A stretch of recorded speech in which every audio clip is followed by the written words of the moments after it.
spitting in a dog's mouth. And there's a lot of bullshit on the internet about it, and like people say, oh, it's to give your dog your DNA or some bullshit. That's not why you do it. And the first time that I saw somebody doing it, it was Richard Walters, the famous dog trainer who wrote Water Dog. I was hunting with my dad, and I must have been in first or second grade, and I asked my dad, I said, why did Mr. Walters do that? And my dad said, I'm not really sure, but if Richard was doing it, there's a good reason.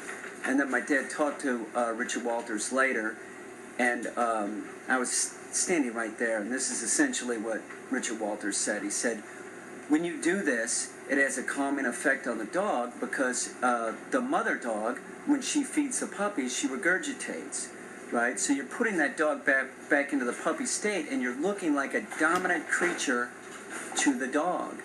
And remember, anytime that the dog sees you as a leader, meaning the dominant creature, the dog will be calm. For a dog to be a leader, right, it's very, very stressful. It's very stressful on your dog, and that's why we use leadership and obedience, and you can use a tool like this. If you have a nervous dog or puppies, you can make sure that they understand that you are the dominant dog instantaneously by spitting in their mouth. If your dog gives you a weird look or something, do it over a period of a couple days and you'll see it. It starts having an instantaneous effect.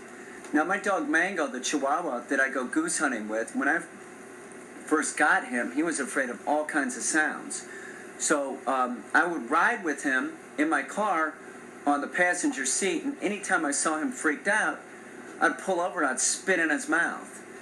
So, I must have done that for like 6 months. I mean, we're talking about a dog that I shoot guns around now. He's afraid of nothing. He's rock solid. Remember, the more often your dog is calm, that becomes their general behavior. It's the same thing as like an excited dog.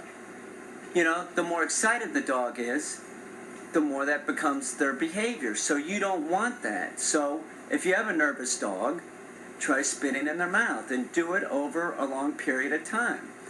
Now with Tonka, the puppy, I did it for the first 2-3 months, something like that.